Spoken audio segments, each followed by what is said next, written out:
নমস্কার বন্ধুরা, মিমিস কিচেনে আপনাদেরকে স্বাগত জানাই। আজ আমি আপনাদেরকে তেলের পিঠে বানিয়ে দেখাবো। এখানে আমি একটা বাটি নিয়ে নিয়েছি। এবার বাটির মধ্যে আমি দিয়ে দেব 2 কাপ মতন ময়দা, আর দিয়ে দেব ওই কাপেরই মাপ অনুযায়ী 1 কাপ মতন সুজি।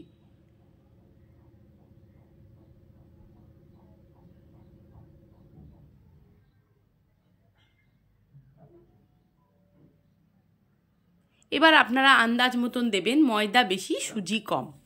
এরপর দিয়ে দিলাম নুন, অল্প পরিমাণে একটু নুন দিয়ে আমি চামচের সাহায্যে পুরোটাকে মিশিয়ে নিচ্ছি। এই দেখুন,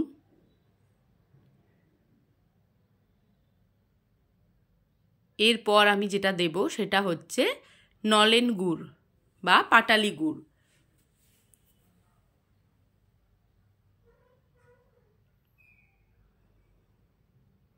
মিষ্টিটা যে যার স্বাদ অনুযায়ী দেবেন।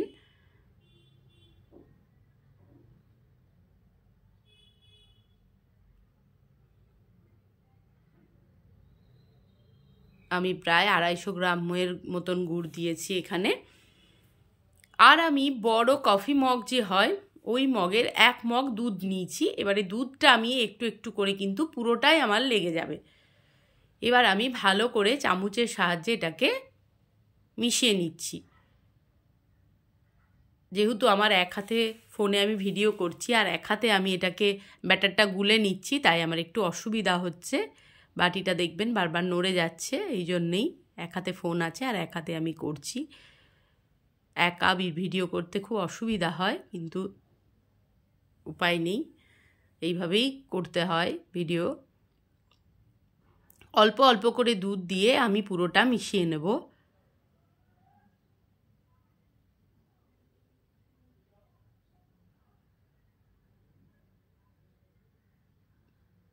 এই পিঠেটা খেতে ভীষণ ভালো হয়, খেতে খুবই স্বাদ লাগে, ভালো লাগে। আর এই তো শীতের প্রায় শেষ হয়েই এসেছে, এবারে আর এসব খাওয়ার নাম, গরমে এসব তো মানে ভাবলেই একটা অস্বস্তি করতে থাকে। তেলে ভাজা ভাজা এই সমস্ত জিনিস খাওয়া মানে বিশাল একটা ব্যাপার। গরমে এসব ছোঁয়া যাবে না। তাই যতক্ষণ শীত আছে এই সমস্ত খাবার দাবারগুলো বেশ ভালোই খাওয়া হয়ে যায়।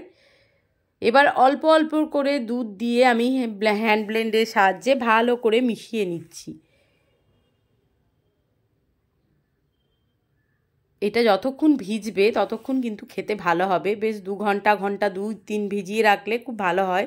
তাতে কি হয়, সুজিটা বেশ ফুলে ওঠে। আমার হাতে অতটা টাইম ছিল না, আমি হঠাৎ করে এটা করব ভাবলাম, তাই ওই 1 ঘন্টা মতন আমি ভিজিয়ে রেখেছিলাম। আপনাদের হাতে টাইম থাকলে আর একটু বেশি ভিজিয়ে রাখবেন, তাহলে আরও ভালো হবে। এইভাবে ভালো করে সবটাই মিশিয়ে নিয়েছি।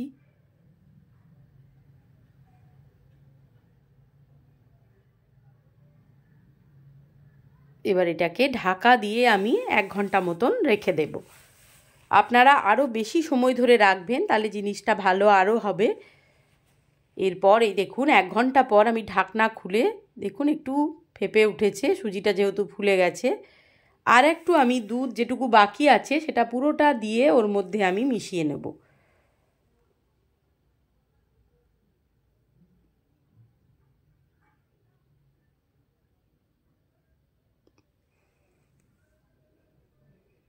এটা বানিয়ে বেশ কয়েকদিন রেখে দেওয়াও যায়, নষ্ট হয় না, বেশ ভালো লাগে। এবার গ্যাস ধরিয়ে দিয়েছি, গ্যাসের মধ্যে আমি 1 হাতা দিয়ে দিয়েছি ব্যাটারটা। এই দেখুন কিভাবে ফুলে উঠছে, লুচির মতন পুরো ফুলে যাচ্ছে।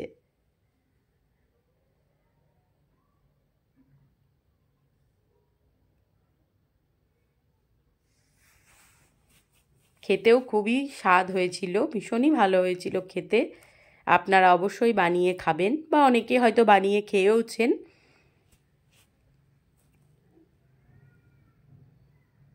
এই দেখুন ফুলে ফুলে উঠছে কীরকম।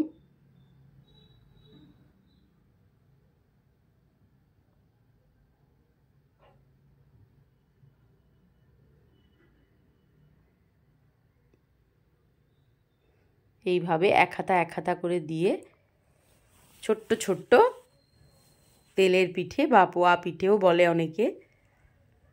এইভাবে বানিয়ে নিলে খুব ভালো লাগবে খেতে। আস্তে আস্তে এটা ফুলে উঠবে।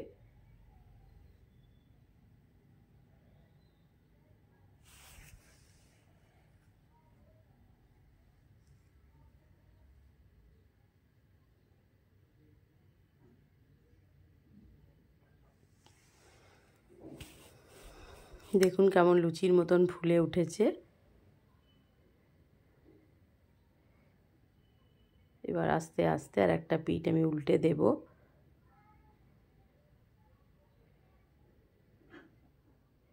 এইভাবে উল্টে পাল্টে ভেজে তুলে নিতে হবে। এই দেখুন তৈরি হয়ে গেছে আমার তেলের পিঠে। কি সুন্দর হয়েছে দেখুন, গোল গোল ছোট্ট ছোট্ট। ভিডিওটি যদি ভালো লেগে থাকে তাহলে like, comment, share and subscribe করে দেবেন আর আমার পাশে অবশ্যই থাকবেন।